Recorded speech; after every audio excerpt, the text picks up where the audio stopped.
एक डॉक्टर पागलपन के साथ अपने जर्नल में लिखता है, ये विश्वास करना लगभग असंभव है कि जो कुछ भी हुआ वो इतने कम समय में हुआ है। ये सब 3 दिन पहले शुरू हुआ। ये माइंस में बस एक और दिन था। एक कर्मचारी कोयले की सीम में खुदाई कर रहा था, तभी अचानक रिग में कोई इशू हो गया। जो मुझे मिला और समझ आया वह ये था कि ड्रिल किसी प्रकार के मैकेनिकल डिफेक्ट के कारण फट गई, जिससे पूरी सुरंग में मेटल के कई टुकड़े उड़े। वर्कर भाग्यशाली था कि कोई भी बड़ा टुकड़ा उसे नहीं लगा, वरना ये निश्चित रूप से घातक था। हालांकि उसे फटने वाली ड्रिल का एक टुकड़ा लगा था, जिस कारण उसके ऊपरी बाजू पर एक गहरा कट लगा। आसपास काम कर रहे अन्य माइनर्स ने धमाके को सुना और उसकी मदद के लिए आ गए। उन्होंने खून को रोकने के लिए उस पर कुछ लगाया और फिर माइन शाफ्ट लिफ्ट में बाहर जाने के लिए ले गए। जब वो सुरक्षित बाहर पहुंच गए तो वो घायल वर्कर को मेडिकल क्लिनिक पर ले आए, जहां उस समय मैं ड्यूटी पे था। मैंने घाव को साफ किया क्योंकि उस पर काफी मात्रा में कोयले का धूल लगा था और मुझे टांके लगाकर पट्टी करनी थी।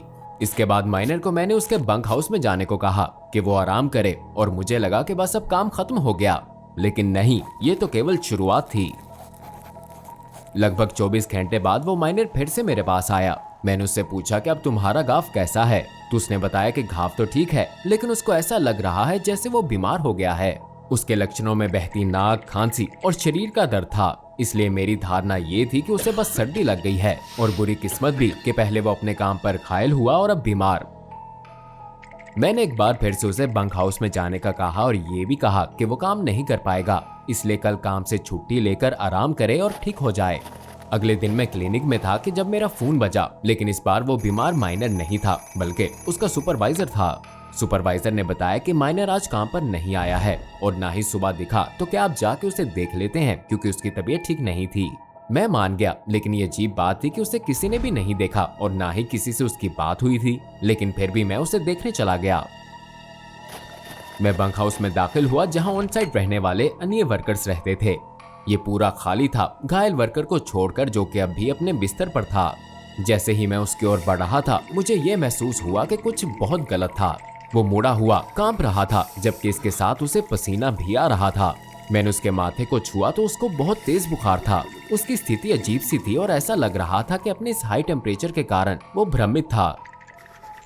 मैं उसे अपने क्लिनिक ले आया और एक खाली बिस्तर पर लेटा दिया, ताकि मैं बेहतर तरीके से उसकी देखभाल कर सकूं, क्योंकि मैंने अब ये मान लिया था कि वो इन्फ्लुएंजा से पीड़ित है और मैं नहीं चाहता था कि ये माइन के अन्य वर्कर्स में भी फैले।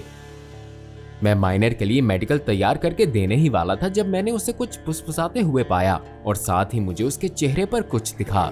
ऐसा लग रहा था कि जैसे वो रो रहा है, लेकिन उसके गालों से पानी के आंसू नहीं गिर रहे थे, ये खून था। मैंने पहले ऐसा कुछ नहीं देखा था और ये संभावना भी नहीं थी कि इन्फ्लुएंजा के कारण ये खून के आंसू रोए। मैं देख सकता था कि उसके माथे की नसें हिल रही थी, मानो जैसे उसका ब्लड प्रेशर अचानक से बहुत बढ़ गया हो। और जैसे ही मैं उसे करीब से देखने के लिए झुका, कुछ बहुत भयानक हुआ। माइनर ने अचानक अपना मुंह खोला और खून की एक विशाल धारा बाहर निकाली। खून सीधा मेरे मुंह पर आया और मैं डर के मारे पीछे गिर गया। मैंने देखा कि अभी उसके मुंह से खून निकल रहा था और जल्द ही क्लिनिक की सभी दीवारें खून से भर गईं। ऐसा प्रतीत हुआ कि उसके शरीर से सारा खून बाहर निकल गया और अब वो नहीं बचा। मैं भागकर उसकी मदद करने लगा, लेकिन ये बहुत अजीब बात थी कि इसकी कोई जरूरत ही नहीं थी, क्योंकि वो बेहोश हो गया था और जीवित था। मैं वहां क्लिनिक के बीच में खड़ा था। यहाँ केवल मैं, माइनर और खून से भरा ये पूरा कमरा था। डॉक्टर के रूप में मेरे द्वारा अनुभव की गई सबसे बुरी चीजों में से एक। और फिर इसके बाद जो हुआ वो आप शायद ही विश्वास करेंगे। इतना सब होने के बाद मैं अब भी सदमे में था जब मैंने क्लिनिक के दरवाजे के खुलने की आवाज सुनी। मैं जब मुड़ा तो वहां पर साइड से आए बहुत से और माइनर्स थे और सभी खांस रहे थे। उनका पसीना बह रहा था और उनके शरीर कांप रहे थे। एक ने अपने कान पर कपड़ा रखा हुआ था, जबकि एक और ने अपनी नाक से निकलने वाले खून को रोकने की कोशिश की थी। जिस भी चीज ने पहले माइनर को इन्फेक्ट किया था वो केवल अकेली घटना नहीं थी, ये तो पूरा एक एपिडेमिक था। मुझे उस समय कुछ भी समझ नहीं आ रहा था और मैं केवल एक जनरल प्रैक्टिशनर था, कोई इन्फेक्शियस डिजीज स्पेशलिस्ट नहीं। और मैंने centre for disease control call करके उनकी सहायता मांगी। मुझे उन्होंने कहा कि जितना हो सके बीमार लोगों को क्वारंटीन करें। हम जल्द ही एक रिस्पॉन्स टीम को भेज देंगे जो स्थिति से बेहतर ढंग से निपट लेगी। जैसा मुझसे कहा गया मैंने वैसा करना शुरू किया।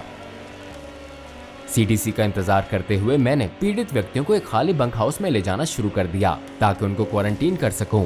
लेकिन कई और माइनर्स ने भी भारी मात्रा में खून निकालना शुरू कर दिया। लेकिन जैसा पहले व्यक्ति के साथ हुआ था कि वो बच गया था, इनमें से कोई भी इस दर्दनाक घटना का सामना नहीं कर सका। जब मैंने उस आखिरी इन्फेक्टेड माइनर को बिस्तर पर लटाया तो मुझे कुछ दिखा। उसके निचले शरीर में से बड़ी मात्रा में गर्मी निकल रही थी। और फिर जब मैंने ब्लैंकेट को हटाया तो मुझे कुछ ऐसा मिला जिस पर इन सभी अजीब घटनाओं के होने के बावजूद मुझे अभी भी विश्वास नहीं हो रहा था। उसके पैरों पर बड़े बड़े लम्स बन रहे थे, जिसमें से प्रत्येक किसी तरह के तरलियां गैस से भरा हुआ लग रहा था।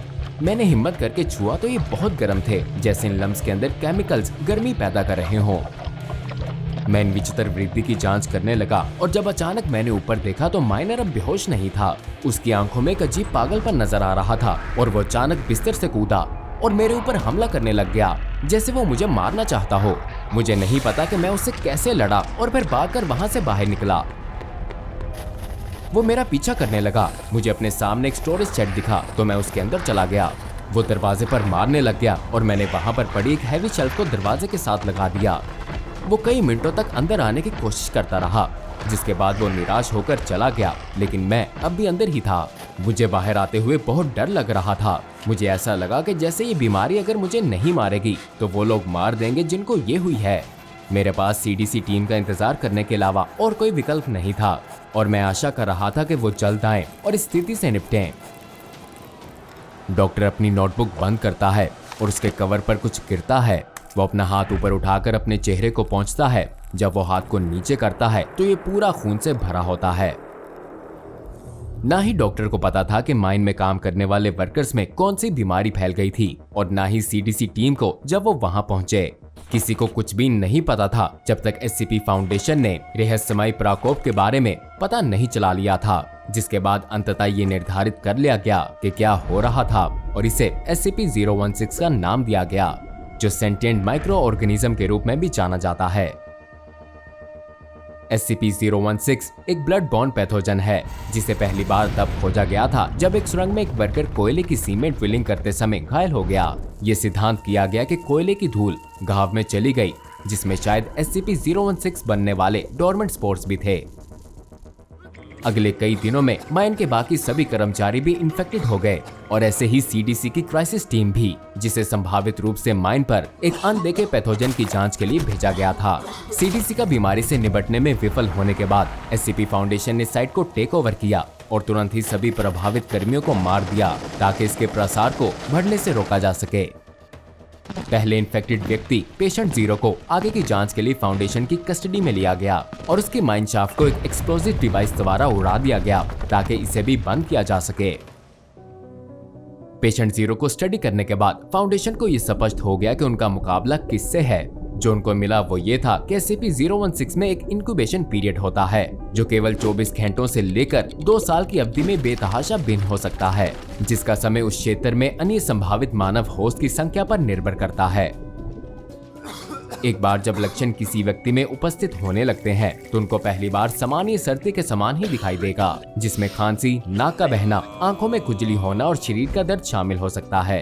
पहले लक्षणों के लगभग 48 घंटे बाद इन्फेक्टेड व्यक्ति को इबोला वायरस के समान हेमोरेजिक फीवर का अनुभव होगा, जो फेफड़ों में थोड़ी मात्रा में ब्लीडिंग का कारण बनता है, जिसके बाद इन्फेक्टेड ब्लड एस्पिरेट हो जाता है और इसकी सबसे अधिक संभावना है हवा के माध्यम से बेहतर तरीके से फैल जाना। तीसरी स्टेज में ये अपने होस्ट को क्रैशिंग और ब्लीडिंग आउट स्थिति की ओर ले जाता है, जहां उनको अपनी नाक, आंखों, मुंह और यहां तक कि शरीर के छेदों में से भी खून निकलना शुरू हो जाएगा। इस अंतिम स्टेज के दौरान उनका ब्लड प्रेशर भी बेहद बढ़ जाएगा और कुछ केसेस में 5 मीटर दूर तक खून की उल्टी को मापा गया है। एक और अजीब बात यह है कि इससे संभावित बहुत से व्यक्ति इस दर्दनाक घटना से मर जाते हैं, लेकिन हर बार मौत होगी ऐसा नहीं होता। कभी कभी शरीर से लगभग सारा खून निकल जाने के बाद भी पीड़ित व्यक्ति किसी तरह जीवित रहेगा और उसके शरीर से निकलने वाले पैथोजन फिर से वापस शरीर में चले जाएंगे, जिसके बाद फिर से वो इस पूरे प्रोसेस को रिपीट करेंगे। लेकिन SCP-016 एक तेजी से बढ़ने वाली डेडली ब्लड बॉर्न बीमारी से कहीं अधिक है, जिसे आप जल्द ही जानेंगे। जब SCP रिसर्चर्स ने इस बीमारी को स्टडी किया तो उन्होंने ये खोजा कि इसमें एक बहुत ही अजीब प्रॉपर्टी थी जो इसे दूसरे हेमोरेजिक फीवर से जैसे कि इबोला और मार्बर्ग वायरस से अलग करती थी। उनको ये मिला कि जब SCP-016 को किसी हाई स्ट्रेस स्थिति में छोड़ा जाता है, जैसे कि उनके जीवन को खतरा हो, तब SCP-016 अपने होस्ट के शरीर के अंदर तेजी से रिप्रोड्यूस होने की बजाय उसके एक्चुअल DNA को बदलना शुरू कर देगा। ये जेनेटिक मैनिपुलेशन तेजी से बढ़ते सेल डिवीजन के साथ बहुत ही कम समय में बहुत ज्यादा शारीरिक परिवर्तनों से गुजरेगी। केवल 24 घंटों में होस्ट के शरीर में शारीरिक परिवर्तन होने लगेंगे और 2 सप्ताह से भी कम समय में एक पूर्ण बॉडी रिकंस्ट्रक्शन हो जाएगी। अधिकांश होस्ट जो शारीरिक परिवर्तनों से गुजरते हैं वो इस प्रोसेस से नहीं बचते, क्योंकि ट्रांसफॉर्मेशन शरीर पर बहुत जोर डालती है, लेकिन जो इसका सामना कर पाते हैं वो पूरे ही बदल जाते हैं। ये हाइपर एग्रेसिव व्यवहार प्रदर्शित करेंगे जो रेबीज से इन्फेक्टेड लोगों से भिन्न होंगे, और ये सिद्धांत है कि वायरस को बेहतर ढंग से फैलने के लिए पैथोजन इस व्यवहार का कारण बनते हैं। जब फाउंडेशन ने ये देखा कि SCP-016 इन ट्रांसफॉर्मेटिव इफेक्ट्स की क्षमता रखता है, तो उन्होंने तुरंत डी क्लास कर्मियों पर कई टेस्ट किए ताकि इसकी पूरी सीमा को बेहतर ढंग से समझा जा सके। पहले टेस्ट में एक डी क्लास को SCP-016 से इन्फेक्टेड किया गया, और जैसे ही उसने लक्षण दिखाने शुरू किए, ट्रांसफॉर्मेशन प्रोसेस को ट्रिगर करने के लिए लाइफ थ्रेटनिंग स्थिति को प्रोत्साहित करके उसके सेल में धीरे धीरे पानी को छोड़ा गया। अगले 24 घंटों में रिसर्चर्स ने देखा कि सब्जेक्ट्स ने गिल्स को विकसित कर लिया है, जिससे पानी से भरे सेल में जीवित रहने में मदद करेंगे। हालांकि शारीरिक परिवर्तन यहीं समाप्त नहीं हुए और अगले 2 हफ्तों में इसके अंग फिन से बदल गए, इसकी आईसाइट बिगड़ गई और सुनने की क्षमता बढ़ गई, क्योंकि इसने एक एकोल्यूशन की एबिलिटी को डेवलप कर लिया था जो ज्यादातर डॉल्फिन्स या व्हेल्स में पाई जाती है। इस एक्सपेरिमेंट का एंड सेल में से सारे पानी को निकालने से हुआ, जिस कारण सब्जेक्ट सांस न लेने के कारण मर गया, क्योंकि वो खुली हवा में सांस नहीं ले सकता था। सेम एक्सपेरिमेंट एक और डी क्लास के साथ भी किया गया, लेकिन इस बार एक्वेटिक एनिमल प्रॉपर्टीज की बजाय डी क्लास ने तेजी से मसल ग्रोथ का अनुभव किया और उसके हाथ हड्डियों की तरह उभर गए। इसने इनका उपयोग अपने फ्लोटिंग सेल के दरवाजे को तोड़ने के लिए किया, लेकिन वो इस रीइंफोर्स्ड स्टील को तोड़ने में असमर्थ रहा और डूबने के कारण उसकी मृत्यु हो गई। फाउंडेशन अब जान चुकी थी कि वायरस एक ही स्थिति में अलग अलग तरीकों से रिएक्ट कर सकता है। सेम एक्सपेरिमेंट को तीसरी बार किया गया, लेकिन इस बार इन्फेक्टेड डी क्लास ने बचने की कोशिश करने के लिए पूरी तरह से एक अलग प्रयास किया। सब्जेक्ट की छाती पर बड़े पैमाने पर वृद्धि देखी गई, जो मांस के 2 अलग अलग ट्यूब से भरता हुआ प्रतीत हो रहा था और उसके शरीर से भी बाहर निकल रहा था। इस डर से कि इस बार वो क्या योजना बना रहा है, फाउंडेशन ने एक्सपेरिमेंट को जल्दी खत्म करके सब्जेक्ट को मार दिया। ऑटोप्सी से पता चला कि ये विकास वास्तव में एक होलो चैम्बर था, जिसमें ट्यूब्स द्वारा ऑक्सीजन और एसिटिलीन गैस को भरा जा रहा था, जो पर्याप्त मात्रा में संयुक्त होने पर बड़े पैमाने पर एक ब्लास्ट हो सकता था। आसान शब्दों में कहा जाए तो SCP-016 अपने सब्जेक्ट को एक जीवित बॉम्ब में बदल रहा था। फ्लडेड सेल टेस्ट में रिसर्चर्स ने अब की बार एक डी क्लास को ऐसे कमरे में छोड़ा जहां कोई भी स्ट्रेसिंग एलिमेंट्स नहीं थे, और इसके बजाय उसका ध्यान पंखों की जोड़ी को बढ़ाने पर केंद्रित किया। ट्रांसफॉर्मेशन शुरू करने के किसी भी कारण के बिना SCP-016 अपनी नॉर्मल स्टेजेस से गुजरा और बिना किसी परिवर्तनों के खून की कमी से सब्जेक्ट की मौत हो गई। फाइनल टेस्ट में एक डी क्लास कर्मी को एक एक्रिलिक बॉक्स में भेजा गया, जिसे एक माइन शाफ्ट के ऊपर लटकाया गया था, और इस पर एक टाइमर भी लगा था जो ये बता रहा था कि समय खत्म होने के बाद बॉक्स खुलेगा और डी क्लास इस 1000 फुट गहरी शाफ्ट में गिर जाएगी। इस डी क्लास को भी पंखों को बढ़ाने पर ध्यान देने के लिए कहा गया ताकि वो अपने आप को गिरने से बचा सके। अगले 24 घंटों में सब्जेक्ट ने अपने आप को ट्रांसफॉर्म करना शुरू किया, लेकिन पंखों को बढ़ाने की बजाय इसने अपने बाजू पर एक टेंटिकल लाइक अपेंडेज विकसित किया, जो मकड़ी के जाले के समान जाला फेंकने में सक्षम था। उसने खुद को बॉक्स में सुरक्षित रखने के लिए इस जाले का उपयोग किया, ये दिखाते हुए कि SCP-016 को उसके सब्जेक्ट्स अपने शरीर को बदलने में, इसे नियंत्रित करने में सक्षम नहीं है। ये एक्सपेरिमेंट तब खत्म हुआ जब टाइमर पर समय 0 हो गया और इस पर लगा बम फट गया, जो कि शुरू से ही ऐसे प्लान किया गया था। इस टेस्ट के बाद SCP-016 सैंपल्स को कंटेनमेंट में रखा गया और एक्सपेरिमेंटल पर्पसेस के लिए सैंपल्स तक पहुंच की अनुमति केवल लेवल 4 या O5 पर्सनल को ही है, और प्रोपोज्ड एक्सपेरिमेंट की फुल डॉक्यूमेंटेशन पहले से ही देनी होगी। इनमें से किसी भी प्रोसेस का पालन करने में विफलता का कारण उन कर्मियों के लिए क्लास T, ड्यूटी या फिर मौत का कारण बनेगा। SCP-016 को कैटर क्लासिफाई किया गया है और इसके एकमात्र एग्जिस्टिंग सैंपल को एक पैडी डिश में, जो कि 5x5 मीटर के कमरे के अंदर एक्सट्रीम लॉकडाउन में है और जहां तापमान हमेशा 0 डिग्री सेल्सियस से नीचे ही होता है। यदि SCP-016 का आउटब्रेक होता है तो सभी इन्फेक्टेड कर्मियों को तुरंत उसी साइट पर मार दिया जाता है और यदि इन्फेक्शन को 48 घंटों के भीतर नहीं रोका जाए तो फिर एक ऑन साइट न्यूक्लियर डिवाइस द्वारा इसे उड़ा दिया जाता है। हालांकि कंटेनमेंट प्रोसीजर्स भयानक लग सकते हैं, लेकिन दुर्भाग्य से जब SCP-016 जैसी खतरनाक अनोमली की बात आती है तो कोई चांस नहीं लिया जा सकता।